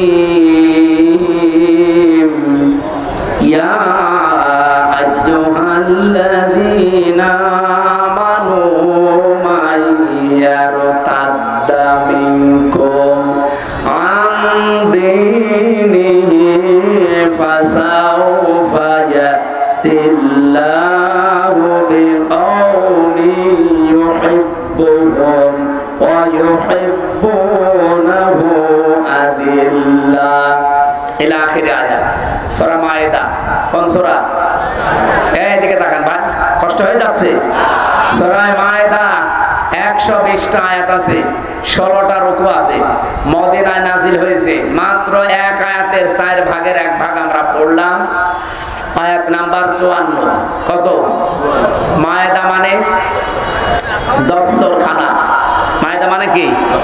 খাবারের প্লেট, দস্তরখানা। এই পৃথিবীকে আল্লাহ দস্তরখানা বানিয়ে আমাদের সামনে পেশ করেছেন। আমাদেরকে আহ্বান জানিয়েছেন যে দস্তরখানা তামাম দুনিয়া এটা খাবারের প্লেট। এই আয়াতে এই সূরার নামকরণ দিয়ে আমি তাফসীরে ইবনে কাসিরের ভেতরে পড়েছি, পৃথিবীর মানুষকে আল্লাহ অভয় দিয়েছেন যে খাবারের চিন্তা তোমার করার দরকার নেই, তোমার চিন্তা ইবাদত নিয়ে। খাবারের চিন্তা কার? আমা মিন দাব্বাতিন ফিল আরদি ইল্লা আলাল্লাহি রিজকুহা। জমিনে এমন কোন বিচরণশীল জীব নেই যার রিজকের দায়িত্ব আল্লাহ নিজের হাতে তুলে নেয়নি। এখানে রিজিক নিয়ে কোনো ভয় নেই, কোনো চিন্তা নেই। আপনি না খেয়ে মরে যাবেন না, যা লেখা আছে এটা আপনার কাছে আসবে। তা আপনার চিন্তা করা দরকার যেটা নিয়ে আপনি পার হবেন, তার নাম কি? ইবাদত। বলেন বলেন। এই ইবাদতের ভেতরে সর্বোত্তম ইবাদত যেটা, সেই ইবাদতের প্রথম শব্দটা আল্লাহ আয়াতে দিয়েছেন, ইয়া আইয়ুহাল্লাযীনা আমানু, ওহে যারা ঈমানের দাবি করো, মাইয়ারতাদ্দা মিনকুম, তোমাদের ভেতরে যদি কেউ ফিরে যায়। এটা ইরতিদাদ বা ইফতিআল থেকে, এর বাংলা অর্থ দাঁড়ায় যারা হক থেকে বাতিলের দিকে মুখ ফিরিয়ে চলে যায়। এই আয়াতটা বাংলাদেশে কত বাস্তবসম্মত আমার মনে হয় ১৫০০ বছর আগে না, এই আজকে এই আয়াতটা নতুন করে আরেকবার নাজিল হয়েছে। আল্লাহ বোঝাতে চেয়েছেন পৃথিবীর ইমানদারেরা, বাংলার ইমানদারেরা, শোনো, তোমাদের ভেতরে কেউ যদি আল্লাহর দিন থেকে মুখ ফিরিয়ে চলে যায়, হক থেকে বাতিলের দিকে মুখ ফিরিয়ে চলে যায়, তোমরা কি মনে করো আমি আল্লাহ দুর্বল হয়ে যাব, আমার আল্লাহর ক্ষমতা একটু কমে যাবে? না। ফাসাও ফায়াতিল্লাহ, এদিকে তাকান। আমার ভাইরা, আমার যে কথা ছিল প্রথমে, আমরা যদি আজ এই আয়াতটা বাংলাদেশের সাথে মিলাই, আগস্টের 5 তারিখের পর থেকে আমি অন্তত মিলাতে পেরেছি। বহু মানুষ নামে বেনামে আল্লাহর দিন থেকে বিভিন্ন শ্রোতা নাতা সামনে নিয়ে এসে ফিরে চলে যাচ্ছে। আজ এই দেশে একামতের দিন যারা আছে তাদের অনেকে দোষ দিয়ে চলে যাচ্ছে আল্লাহর দিন থেকে ফিরে। বলছে এদেশে জামাত ইসলামের কারণে আমরা আর এদেশের ইসলামে নেই, ইসলামী দলে নেই, আমরা চলে যাচ্ছি অন্যদিকে। আরে ভাই, জামাত ইসলাম দেখে আপনাকে ইসলাম পালন করতে বলছে কে? আপনি তো ইসলাম পালন করবেন আল্লাহর দিন দেখে। এই কথা বলেন না। এই দেশের দিনের কোন বিধান চালু করতে পারেন না, আর কিছু হলে তখন দিনের বিধান অনুযায়ী বিচার চান। আপনি চলবেন, চলাফেরা করবেন বাংলার ময়দানে, বাংলার ময়দানে চলাফেরা করতে যে আপনার স্টাইল হবে আমেরিকার মতো, ব্রিটেনের মতো, আর ধর্ষিতা হলে তখন আপনি বিচার চাবেন আফগানিস্তানের মতো। এটা পাগলামি না? আপনি চলছেন বাংলার এই জমিনে বাংলাদেশের মতো, চলাফেরা আপনার আমেরিকার স্টাইলে, ধর্ষিতা হলে তখন আপনি বিচার চাবেন সৌদি আরব অথবা আফগানিস্তানের স্টাইলে। এ পাগলামি করা বাদ দেন।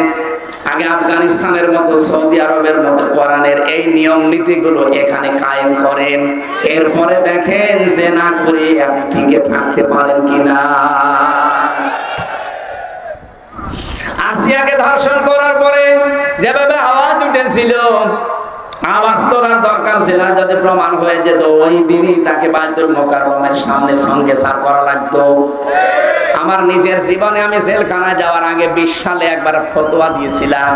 আমার কুষ্টিয়ায় গ্রামের বাড়িতে আলসা জেনা করেছিল, তার স্বামী থাকে বাইরের দেশে। এই মহিলা পাশের বাড়ির একজনের সাথে জেনা করে ধরা পড়েছে একেবারে সরাসরি। গ্রামের লোকজন বলছে হুজুর ফতোয়া দেন, যেহেতু প্রমাণ আছে, সব 4টা সাক্ষী আছে, প্রমাণ দিলাম কি 4 জন দেখেছেন? বলছে হ্যাঁ, আমরা একেবারে সব হাতে নাতে ধরেছি, যেভাবে আপনি কোরআন হাদিসের কথা বলেন ওইভাবেই পেয়েছি। আমি বললাম কোরআনে সূরা নূরের নির্দেশ হচ্ছে তাদেরকে মাটির ভেতরে বুক পর্যন্ত গেড়ে দিয়ে, পাথর দিয়ে, ইট দিয়ে মেরে সঙ্গে সার করে বিদায় করে দেন। এখন গ্রামবাসীকে যদি বলতাম এটা করেন, তাহলে ওরা যদি আমার কথা অনুযায়ী রায়টা এভাবে কার্যকর করতো, ও সঙ্গে স্যার ওই মহিলা হওয়ার আগে আমি হয়ে যেতাম। মহিলা সঙ্গে স্যার হয়তো সকালে যদি 10টায় হয়তো আমি সকাল 7টায় হয়ে যেতাম। ওই পুলিশ আমার ধরে নিয়ে যেত। যা হুজুর, এ দেশে ফতোয়া দেবেন দেন, এ দেশে কোরআনের আইন চলে, দিনের বিধান এই দেশে চলে। আপনি ফতোয়া দিয়েছেন, এ পর্যন্ত থাকতো, কার্যকর করতে গেলেন কেন? ওই মহিলাকে পরে আগে আপনার সঙ্গে সার করিনি। এটা করতো কিনা বলেন? যদি বিশ্বাস না হয় যে পুলিশের জিজ্ঞাসা করেন, ওইটাই করতো, কারণ এই দেশে তো নেই। কিন্তু এই দেশে যদি আফগানিস্তানের মতো কোরআনের এই আইনটা জারি থাকতো, আর সাক্ষ্য প্রমাণে যদি ধরা পড়ে যেত, বলেন তো আমার এই রায় দেওয়ার সঙ্গে সঙ্গে কার্যকর হলে আমি সঙ্গে সার হতাম।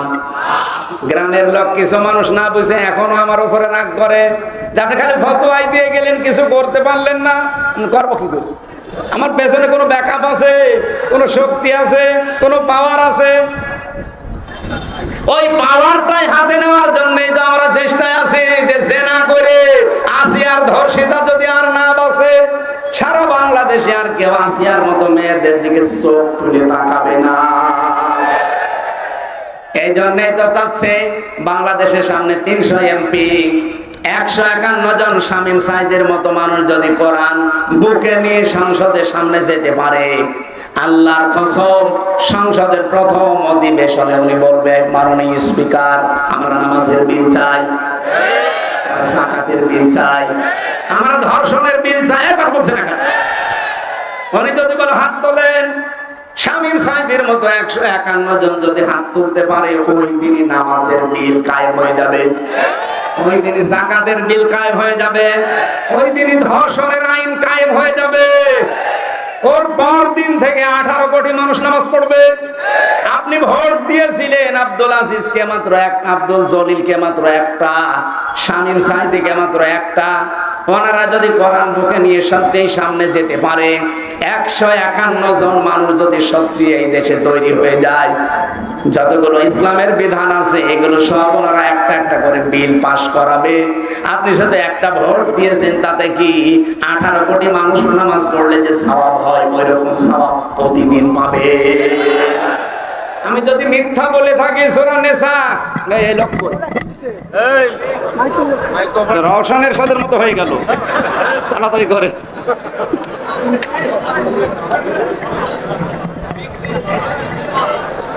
এখানে কিছু দিয়ে ভালো করে বাইতে রাখেন, প্রয়োজনে টেপ মারি দেন, টেপ মারি দেন। রওশনের সাথে তো একটু শক্ত ছিল, এছাড়া যে একেবারে সে রুস্তম আলী ফরাজি সাহেবের মতো পড়ে গেল। আপনাদের এমপিও তো অনেক দুর্বল ছিল, একেবারেই দুর্বল। আমার ভাইরা, এটা রাজনৈতিক বক্তব্য যদি মনে করেন, আল্লাহর কসম সূরা নিসা 5 নম্বর পারা 10 নম্বর পৃষ্ঠার 12 নম্বর লাইনের 85 নম্বর আয়াত। এর এত দলিল লম্বা করে তো বলতে পারছি না, বাড়ি যেয়ে খালি মিলিয়ে নেবেন। যদি একটা কথা বাইরে থাকে, শামীম সাঈদীকে একটা ভোট দেবেন, 18 কোটি মানুষের নামাজ পড়ার সওয়াব হবে, আমি গ্যারান্টি দিতে পারি।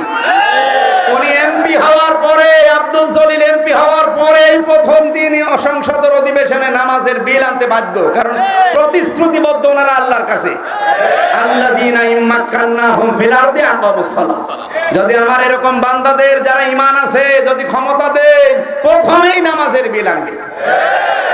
দুইজনই আছে, জিজ্ঞাসা করে দেখেন, এনারা যদি নামাজের বিল প্রথম দিন না আনে, জীবনও ভোট দেবেন না। যারা নামাজের বিলের পক্ষে না, যারা বলে শরীয়ত আইনে আমরা বিশ্বাস করি না, তাদেরকে আপনি ভোট দেবেন, নামাজের বিল না, মদের বিল পাস করুন। আসিয়ার ধর্ষিতার জীবনও ফাঁসি না, কয়দিন পরে ছেড়ে দেবে। এই যে একটা একটা করে সব ছেড়ে দিচ্ছে। অথচ পৃথিবীর, আমার মনে হয় বাংলাদেশ না, পৃথিবীর যত মাসলুম মানুষ আছে তার ভেতরে অন্যতম মাসলুম একজন মানুষ আজহারুল ইসলাম। কথা বলেন না কেন? এটিএম আজহারুল ইসলাম একজন মাসলুম মানুষ, বিনা কারণে আজ 13 বছর জেলে পড়ে আছে। হাসিনা যেমন অবৈধ, তার রায়গুলো অবৈধ। এই কথা বলেন না কেন? আমরা চাই আগামী 6 তারিখে যে রায়টা আছে, আর কোন বাঙালিকে হাইকোর্ট দেখাবেন না। কি কথা বলেন না কেন? যেভাবে হোক তারে মুগ্ধ জীবনে ফেরত দেওয়া লাগবে। কত মানুষকে তো দিয়ে দিলেন। প্রশ্ন করে খালি, ওনার সাজা হয়ে গেছে, উনি সাজাপ্রাপ্ত আসামি, ওনারে জামিন দেবে কি করে? সাজাপ্রাপ্ত তারেক জিয়া ছিল না, তারা ছেড়ে দিলেন কি করে? তার স্ত্রী জবায়দা, ডাক্তার জবায়দা রহমান সাজাপ্রাপ্ত ছিল না, 3 বছরের সাজা ছিল তার। হ্যাঁ, তাদেরকে ছেড়ে দিয়েছেন, আলহামদুলিল্লাহ, আমি খুশি। আপনারা কেউ খুশি না হলে আমি খুশি, কারণ তারা নিরপরাধ।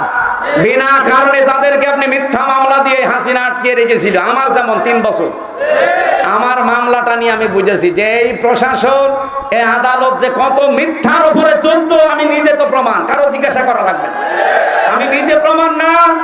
3টা বছর আমার জীবন থেকে তারা কেড়ে নিয়েছে। কিয়ামতের দিন আমি জীবনও তাদের ছাড়বো না। যারা যুক্ত ছিল টপ টু বটন, কেউ ছাড়বে না। এই মানুষগুলো ছাড়বে। 13 বছর বাবার কাছ থেকে আলাদা করে রেখেছেন বিনা কারণে। এটি আমার আজহারুল ইসলামের যারা মামলার সাক্ষী, তাও কেউ কেউ দেখেছে 6 কিলোমিটার দূর থেকে। ওর চোখে কি পাওয়ার বলেন তো? কেউ দেখেছে 3 কিলোমিটার দূরে, কেউ 1.5 কিলোমিটার দূরে। ওকে মানুষ না বাস পাখি? এই মিথ্যা সাক্ষী, মিথ্যা অজুহাত দিয়ে একটা মানুষের 13টা বছর নষ্ট করে দিলেন। আমরা আবার বলছি, আমিরে জামাত যা বলেছিল আপনাদের কথা মতো তিনি উদ্ধ করেছিলেন। এবার আর তাকে খেপাবেন না। ওনার কিন্তু ধৈর্যের বাঁধ অন্তরে শেষ হয়ে গেছে। নাই তো একটা মানুষ কোনোদিন এই কথা বলতে পারে যে আমার দলবল সব নিয়ে আমি স্বেচ্ছায় কারাবরণ করব? কত রকম দুঃখ পেলে মনের ভেতরে আঘাত লাগলে কথা একজন মানুষ বলতে পারে? আগামী মে মাসে, এই সামনে মে মাসের 6 তারিখে যদি বাঙালিকে এই দেশে আবার হাইকোর্ট দেখান, সামনে কিন্তু আবার আগস্টের 5 তারিখ আসতেছে। এই কথা বলে না কেন? এটিএম আজহারুল ইসলামের নিঃস্বার্থ মুক্তি চাই আমরা। কারা কারা চান দেখি? লিল্লাহি তাকবীর, লিল্লাহি তাকবীর। আজহার ভাইয়ের মুক্তি। এই আওয়াজ আরশ পর্যন্ত চলে গেছে, কারণ আমরা একজন মুসলিম মানুষের পক্ষে আছি। ইব্রাহিম নবীর পক্ষে একটা ব্যাঙ ছিল, তাই তার প্রসাব আল্লাহ পাক করে দিয়েছে। আর কাংলার ছিল বিপক্ষে, ওকে মেরে ফেললে 10টা সওয়াব হয়। সুতরাং আমরা চাই আমাদের ঈমান আমল, আমাদের জীবন আল্লাহ এই মুসলিম মানুষের পক্ষ অবলম্বন কারণে আল্লাহ যেন পবিত্র করে দেয় ব্যাঙের প্রভাবের মতো। আরো জোরে বলেন আমিন। এই জন্য আল্লাহর দিন থেকে বিভিন্ন সোতা নাতা নতুন নতুন কথা তৈরি করে যারা ফেরত চলে যাচ্ছেন, কসম করে বলছি ফাসাউ ফায়াতিল্লাহ, আল্লাহ সিন সাউফা কদ লাম 13টা শব্দ আছে আয়াতের মাঝে। আল্লাহ জানাতে চেয়েছেন ফাসাউ ফায়াতিল্লাহ, অতি শীঘ্রই আমি আল্লাহ কিন্তু এমন একটা জাতি, এমন একটা দল তৈরি করে দেব যারা আল্লাহর দিন থেকে আজ মুখ ফিরিয়ে চলে যাচ্ছ বিভিন্ন সোতা নাতা দিয়ে, বিভিন্ন উল্টা পাল্টা কথা, নতুন নতুন বাণী তৈরি করে আল্লাহর দিন থেকে যারা আজ ফেরত চলে যাও, কি করব আমি জানো? ফাসাউ ফায়াতিল্লাহ, এখানে ফাইল কর্তা সরাসরি কে? আল্লাহ বলেন আমি নিয়ে আনবো বিকৌমিন, এমন একটা জাতিকে, এমন একটা দলকে, ইউহিব্বুহুম ওয়া ইউহিব্বুনাহুম, তারা আমাকে যেমন ভালোবাসে আমি আল্লাহ নিজেও তাদেরকে ভালোবাসবো। আমার তো আয়াত পড়ার পরে মনে হচ্ছে আগস্টের 5 তারিখের পরে বহু মানুষ দিন থেকে ফিরে চলে গেছে, আর বহু মানুষ তাদের কপালের কারণে দিনের ভেতরে আসতেছে। এই কথা বলেন না কেন? দিনের ভেতরে যখন মানুষ আসবে, ইযা জা নাসরুল্লাহি ওয়াল ফাত, আল্লাহর সাহায্য যখন আসবে, তার প্রথম নিদর্শন আপনি দেখবেন বিজয় চলে এসেছে। যেহেতু আল্লাহর সাহায্য আমরা দেখতে পেয়েছি এই দেশে, আপনি জীবনে কল্পনা করতে পারেন আগস্টের 5 তারিখের আগে এই জায়গায় লক্ষাধিক মানুষ আমির হামজার সামনে বসবে? কল্পনার বাইরে ছিল। কারণ বহুবারে পিরোজপুরে এসে আমি আবার ফেরত গেছি, কিন্তু আল্লাহ যেহেতু বিজয় দিয়েছে হালকা অলফাত, আল্লাহর সাহায্য আসলে বিজয় আসবে। বিজয় আসার 9টা নিদর্শন আয়াতের ভেতরে আমি পেয়েছি। 1 নম্বরে অরাইতান নাসা ইয়াদখুলুনা ফি দীনিল্লাহি আফওয়াজা, হে নবী আপনি দেখবেন দলে দলে পালে পালে মানুষ ইসলামে প্রবেশ করছে। আমার কুষ্টিয়ার ওজান গ্রাম ইউনিয়ন, এই গত কয়েকদিন আগে এক ইউনিয়নে 4000 মানুষ আল্লাহর দ্বীন কায়েম করবে এই জন্য শপথবদ্ধ হয়েছে। এটা ওয়ারাইতান নাসা ইয়াদখুলুনা ফি দীনিল্লাহি আফওয়াজা, দলে দলে মানুষ ইসলামে আসবে। এতদিন তারা আল্লাহর তৈরি আইন দুনিয়ায় কায়েমের বিরুদ্ধে ছিল। মানুষের তৈরি করা আইন এই পৃথিবীতে প্রতিষ্ঠার জন্য তারা চেষ্টা চালিয়েছে, আর এই মানুষগুলো এখন ফরম পূরণ করে বলছে আমরা আল্লাহর দ্বীন কায়েমের সহযোগী হতে চাই। বলেন সুবহানাল্লাহ। আমার ভাইরা, এই আয়াতের যে মূল কথাগুলো আমি পেয়েছি, এখানে প্রায় 29টা পয়েন্ট আছে আমার তাফসিরে, আমি নিজে আজকে পড়ে আসলাম। এদিকে তাকান। প্রথম নম্বরে আল্লাহ বলেন এমন একটা দল, এমন একটা জাতি আমি তৈরি করব যদি তোমরা মুখ ফিরিয়ে নিয়ে চলে যাও আমার দিন থেকে। এজন্য নিজের সাথে পাগলামি করবেন না। তারা আলেমদেরকে গালি দেয়, তারা বলছে যুদ্ধ অপরাধের বিচার এভাবে শেষ করে দেওয়া ঠিক হয়নি, এটা কন্টিনিউ করে রাখা দরকার। আর নিরপরাধ যেন মানুষকে যেন ফাঁসি দেওয়া যায়। কথা বলে না কেন? আরে হাসিনা তো সাজিয়েছিল নিজের মন মতো, নিরপরাধ মানুষকে তারা ফাঁসি দিয়ে দুনিয়া থেকে বিদায় করেছে। ওইটা যদি চালু রাখতেন এখন অনেক মানুষ দুনিয়া থেকে বিদায় হয়েছে। তো কথা বলেন না কেন? এমনকি আমিও প্রায় পড়ে গিয়েছিলাম যদি বয়স হতো।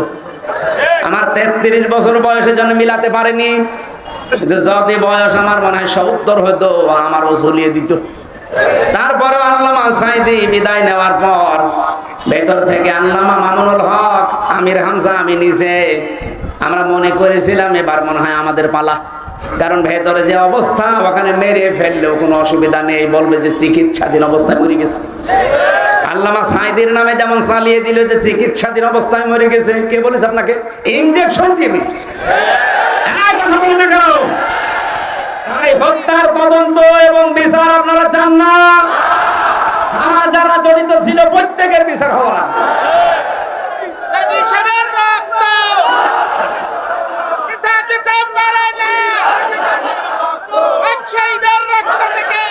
আমার ভাইরা ঠিক আছে, আমার যে 29টা পয়েন্ট ছিল সবগুলো যদি বলতে আজকে নাও পারি, আমি সব লিখে এনেছিলাম।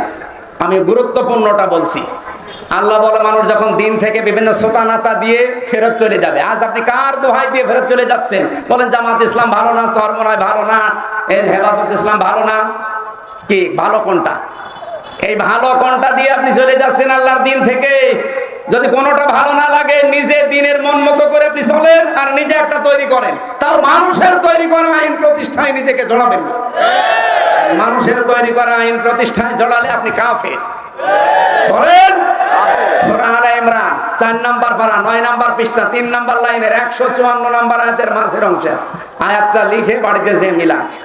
আল্লাহর তৈরি আইন বাদ দিয়ে মানুষের তৈরি আইন যারা দুনিয়ায় প্রতিষ্ঠা করার জন্য দল করে, আন্দোলন করে, ভোট করে, মিছিল মিটিং করে, এই মানুষগুলোকে কোনো অধিকার আল্লাহ দেয়নি। এই জন্য আল্লাহ নতুন করে তখন একটা দল তৈরি করবেন যারা আল্লাহকে ভালোবাসবে এবং আল্লাহ তাদেরকে ভালোবাসবে। সেই দলে যেন আল্লাহ আমাদেরকে শামিল করে। বলেন বলেন বলেন, খুব গুরুত্বপূর্ণ পয়েন্ট এটা। আর যারা ফিরে যাচ্ছেন আল্লাহর দিন থেকে, আল্লাহর কোনো অসুবিধা নেই, আল্লাহ অতি শীঘ্র একটা দল তৈরি করে দেবে। আর আমার মনে হয় বাংলাদেশে সেরকম একটা দল আল্লাহ তৈরি করে দিয়েছে। যারা আল্লাহকে ভালোবাসে জীবন দিয়ে, তারাও আল্লাহকে ভালোবাসে। এবং এই মানুষগুলোর কয়েকটা গুণ আল্লাহ দিয়েছেন। কি গুণ? আজিল্লাতিন আলাল মুমিনিন আইজ্জাতিন আলাল কাফিরিন। তারা মুমিনদের উপরে হবে দয়ার্ধ। আপনি বাস্তবে বাংলাদেশে মিলান, আল্লাহর কসম, যারা আল্লাহ মনোনীত করলেন যাদেরকে দিন কায়েমের জন্য, দেখেন তাদের ভেতর ভালোবাসা। এই শামীম ভাইয়ের সাথে আমার রক্তের সম্পর্ক আছে, আত্মীয়তার সম্পর্ক আছে। কোথায় পিরোজপুর বাড়ি, কোথায় আমার বাড়ি কুষ্টিয়া, অথচ আমার নিজের আপন ভাইয়ের চাইতে ওনারা ভালোবাসি শুধু দিনের কারণে। এই কথা বলেন না কেন? চট্টগ্রামের শাহজাহান চৌধুরী, ওনারে ভালোবাসি আমি শুধু দিনের কারণে। তাছাড়া জীবনে ওনার সাথে আমার রক্তের সম্পর্ক না, কোনো কিছু আত্মীয় না। বাংলাদেশ সহ বিশ্বে যারা একামতে দিনের কর্মী, দেখবেন এদের ভেতর আল্লাহ এটা তৈরি করে দেয়। আজিল্লাতিন আলাল মুমিনিন, তারা মুমিনদের উপরে হবে রহমদিল। এমন করুণা, আমার নিজের সত্যি কথা বলছি, নিজের ভাইয়ের প্রতি এত মহব্বত জাগে না। একামতে দিনের কর্মী, তার বাড়ি যদি সেই কক্সবাজার হয়, এত মহব্বত তৈরি করে দিয়েছে কে? কিন্তু আইজ্জাতিন আলাল কাফিরিন, কাফেরদের প্রতি তারা হবে কঠোর। আর এই মন মানসিকতা আল্লাহ আমাদের দিয়েছে। কাফেরদের কোন অনুষ্ঠানের প্রতি আমরা কঠোর না। এই দেশ সহ বিশ্বে কাফেরদের যত রকমের এই যে নারী কমিশন যেটা তৈরি করেছে আল্লাহর কোরআনের বিরুদ্ধে, সর্বপ্রথম এই দেশের আলেম ওলামা যারা একামতে দিনের কর্মে যারা, তারা এর বিরুদ্ধে। এই জন্য কাফেরদের প্রতি যারা কঠোর, এ গুণ আল্লাহ তাদের তৈরি করে দেবে। আপনি নিজেকেই দেখবেন পাল্টিয়ে ফেলবেন। ইউজাহিদুনা ফি সাবিলিল্লাহ ওয়ালা ইয়াখাফুনা লাওমাতা লাইম, তারা আল্লাহর দিনের পথে চলতে গিয়ে কারো তিরস্কারের ভয় করবে না। যালিকা ফাদলুল্লাহ, আল্লাহ বলেন যারে তারে আমি এই কাজে লাগাই না, এটা আল্লাহর অনুগ্রহ। এটা কি? সুতরাং একামতে দিন কায়েমের জন্য যারা এই লাইনে আছেন, নিজেকে ছোট ভাববেন না, মনে করবেন আল্লাহ দয়া করে আপনাকে এই রাস্তায় তুলে নিয়ে এসেছে। যালিকা ফাদলুল্লাহ ইউতিহি মাইয়াশা, আল্লাহ যাকে চায় তাকে রাস্তায় নিয়ে আসে। আল্লাহু ওয়াসিউন আলিম, আল্লাহ প্রশস্ত এবং জ্ঞানী। এবারে আয়াতের ভেতরে 4টা পয়েন্ট আছে। আমার কি দেরি হয়ে যাচ্ছে? না মানে আমার গলায় ভাড়া লাগবে না। আপনাদের মাহফিলের জন্য যত রকম এখনো 7টা হাদিসের পয়েন্ট বাকি আছে, যে হাদিস পড়েছিলাম। আয়াতের পরে আছে আরো 4টা। 7 আর 4 কত হয়? 11টা জিনিস বলতে অন্তত 20 মিনিট তো লাগবে। আপনারা কি চলে যাবেন? এর যে চিঠি দিচ্ছে বারবার, এই মাহফিল মাত্র 3 দিনের ব্যবধানে। আমি শামীম ভাইকে বলেছিলাম যে মাহফিলটা কেটে দে, উনি বলছে না, পিরোজপুরের মঠবাড়ি এক ভাইরা নেবে, আপনি যদি কোনো জায়গায় না দিয়ে থাকেন দিয়ে দেন।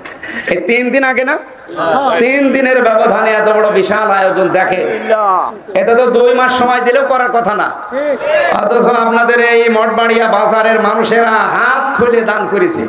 আল্লাহুম্মা আমিন, লা ইলাহা ইল্লা আনতা সুবহানাক।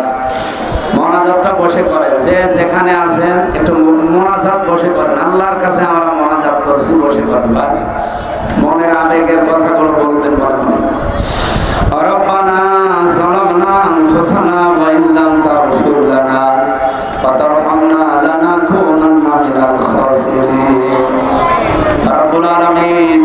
পিরোজপুর জেলার মঠবাড়িয়াস মোস্তফা খেলার মাঠের দিকে একটু তাকাও। হাজার হাজার বান্দা বান্দি কোরআনের কথাগুলো চাতক পাখির মতো শুনেছি। শেষে এসে তোমার দরবারে আমরা এই ছোট্ট দুটো হাত তুলেছি। জীবনে বহু মোনাজাত করেছি, কোনটা ভালো লেগেছে জানি না। আজকের এই মোনাজাতটা তুমি ফেরত দিও না। সারা জীবনের অপরাধ গুলো কোরআনের ইজ্জতে তুমি নেকি বানিয়ে দাও। অপরাধ গুলো তুমি সব সাফ করে দিয়ে ওই ফাঁকা জায়গাটা নেকি দিয়ে ভরাট করে দাও। এই অনুষ্ঠান মাত্র 3 দিনের ব্যবধানে এরা বিশাল আয়োজন করেছে। এই মঠবাড়িয়া এলাকায় যারা ব্যবসা বাণিজ্য করে, বিভিন্ন কর্মজীবনে আছে, সবাই দল মত নির্বিশেষে ছুটে এসেছে কোরআনের এই অনুষ্ঠানে। সাহায্য সহযোগিতা আছে, যেভাবে করলো আল্লাহ তাদের দিকে তোমার রহমত এগিয়ে দাও। রব্বুল আলামিন 64 জেলার পিরোজপুর জেলায় আসলে শহীদ আল্লামা দেলাওয়ার হোসেন সাইদি রহমাতুল্লাহ আলাইহি তার কথা মনে হয়। আল্লাহ তাআলা তাফসীরুল কোরআন মাহফিলের জনক বলা হয় তাকে বিশ্বে। তুমি শহীদ আল্লামা সাইদিকে কবরে জান্নাত দিয়ে দাও। এই জেলার মাটির নিচে তিনি ঘুমিয়ে আছেন, আল্লাহ কবরটা তুমি জান্নাতুল ফেরদাউস বানিয়ে দাও। তার উসিলা করে এলাকায় যত মানুষ কবরে আছে আল্লাহ সবাইকে মাফ করে দাও। যারা এই মঠবাড়িয়া এলাকায় ব্যবসা বাণিজ্যে আছে এদের অভাব দূর করে দাও। বিশেষ করে এই মঠবাড়িয়া পৌরসভা এলাকায় কত মানুষ তাদের কর্মজীবনে ব্যস্ত আছে, যে যেখানে আছে রিজিকের মালিক তুমি আল্লাহ বরকত দিয়ে দাও। রব্বুল আলামিন সম্মানিত সভাপতি অধ্যাপক শরীফ মোহাম্মদ আব্দুল সলিম, তোমার নামে নাম আল্লাহ তুমি কবুল করো। আমাদের প্রধান অতিথি আলহাজ শামীম বিন সাইদি, আল্লাহ তুমি তার মাকে মাফ করে দাও। তার স্ত্রী পুত্র সন্তান আদি ভাই বকর যেগুলো দিয়েছো এগুলো দ্বীনের জন্য অটল রাখো। তার জেলা এটা, তার নিজের বাবার দেশ, মায়ের দেশ, এলাকায় যত মানুষ কোরআনের জন্য তাদেরকে ভালোবাসে আল্লাহ তুমি তাদেরকে হামেওয়ালা সে হয়ে যাও। সম্মানিত মা বোনদেরকে তুমি খাদিজাতুল কুবরার মতো বানিয়ে দাও। আলাদা করে তাদের জন্য কিছু বলতে পারলাম না। 5 ওয়াক্ত নামাজ, রমজান মাসের রোজা, নিজের শরীরকে পর্দায় রাখা, স্বামী থাকলে খেদমত করে খুশি রাখার সুযোগ মেয়েদেরকে তুমি দান করে দাও।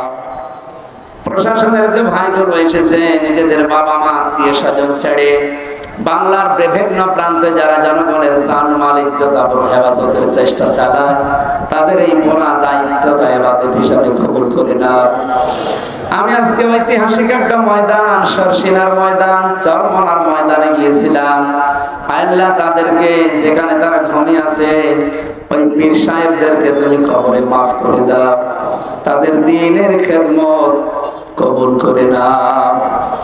তাদের সন্তান আদি তারা দুনিয়ায় এখনো যারা দ্বীনের খেদমতে আছে, একামতে দ্বীনে আছে, খেদমতে দ্বীনে আছে, তাদেরকেও তুমি মঞ্জুর করো আল্লাহ। বাংলাদেশের সবাইকে তুমি কোরআনের ছায়া তলে এনে দাও। আগামীতে অনুষ্ঠানটা কোরআনের জন্য আরো বড় করে কবুল করে নাও। 3টা বছর জালেমরা এমন কোন নির্যাতন নেই যা আমাদের শরীরের উপরে করে নাই। মাথার চুল থেকে পায়ের তালু পর্যন্ত ওরা টর্চার করেছে। আল্লাহ আমার শরীরটাকে তুমি আগের অবস্থায় ফিরিয়ে দাও। আমার কণ্ঠটা কোরআনের জন্য ভিক্ষা দাও। আগামীকাল খুলনা দারুল কোরআন সিদ্দিকিয়া কামিল মাদ্রাসায় তাফসীরুল কোরআন মাহফিল আছে। আল্লাহ তুমি আমাকে হক কথাগুলো সেখানে বলার সুযোগ করে দিও। বারাকাল্লাহু লানা ওয়া লাকুম ফিল কোরআনিল আযীম। মরণ আসলেই যেন বলতে পারি লা ইলাহা ইল্লাল্লাহু মুহাম্মাদুর রাসূলুল্লাহ। আসসালামু আলাইকুম।